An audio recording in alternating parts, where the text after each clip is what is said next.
On peut même, en fait, quand on clique cette fois-ci à droite de la souris, si je clique à droite sur un libellé de colonne, quelle que soit d'ailleurs la colonne, je peux, vous voyez, désélectionner. Par exemple, la taille, bon, m'intéresse pas forcément, je l'enlève. Si je clique à droite, vous voyez que je peux par contre mettre la date de création, qui n'est pas la date de modification. Hein, vous voyez ? Par exemple ici, je vois bien que j'ai créé ce fichier le 5 avril 2012. Il a été... enfin là, tiens, c'est un exemple un peu bizarre, puisqu'on voit qu'il a été modifié là, en 2010, c'est-à-dire avant. Putain, c'est curieux. Bref. Je peux mettre une colonne. Alors, non, vous voyez, je peux pas la modifier. Vous voyez. Je peux mettre une colonne auteur. S'il y en a un, il apparaîtra. Vous voyez.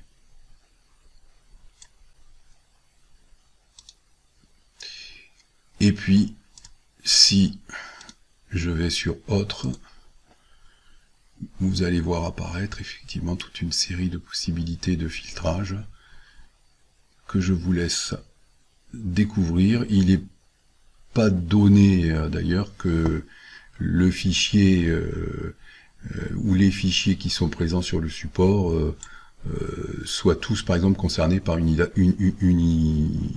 information type prise de vue. Ça, vous voyez, si je me décale, il n'y en a aucun là qui soit concerné. Par contre, des photographies, ça peut être le cas. Mais là, j'en ai pas. Voilà, donc vous pouvez déjà regarder tout ça, donc trier, filtrer, élargir, ajouter, supprimer des colonnes. C'est vous qui, en gros, déterminez le comportement de cette partie centrale de l'explorateur de fichiers. Une dernière petite chose, on voit ici, quand on est sur un fichier, une partie complètement à droite qui est vide ou pas.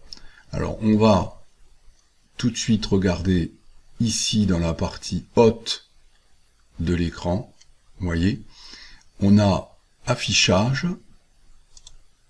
je me mets dessus, et je vois ici activer le volet de visualisation. C'est ça le volet de visualisation. Quand il est activé, si c'est possible, c'est pas le cas dans toutes les situations. Par exemple ici, vous voyez, aucun aperçu n'est disponible. Mais tout ce qui va être PDF en particulier, là, oui, vous allez pouvoir obtenir une espèce de visualisation. Ce sera le cas, bien évidemment, pour tout ce qui est photographie. Et là, c'est assez utile. Hein.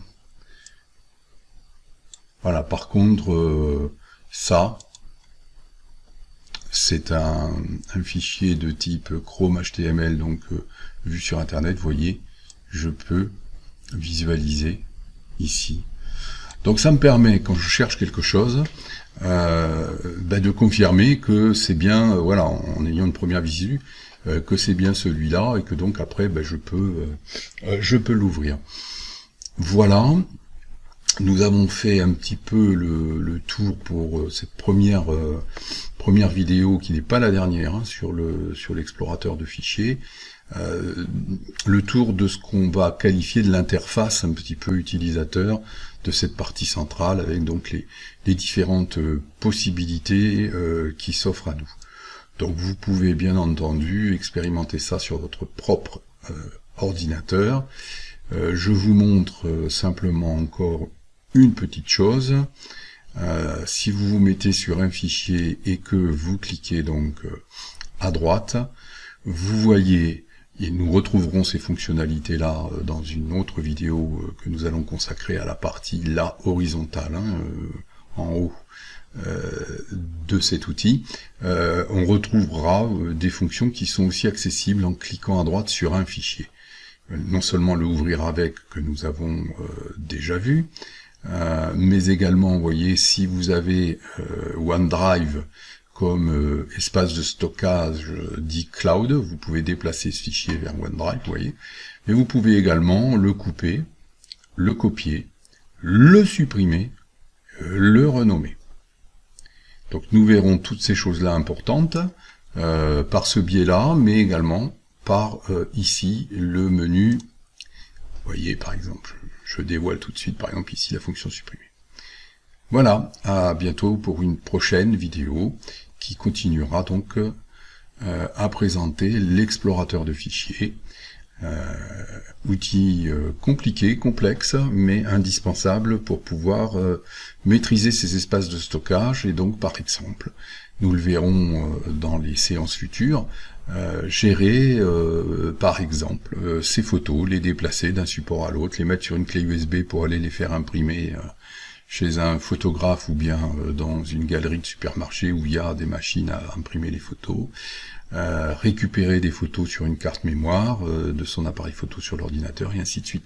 Ça nécessite effectivement un minimum de maîtrise de cet outil si on veut parfaitement savoir ce qui se passe et faire ce qu'on veut. À bientôt.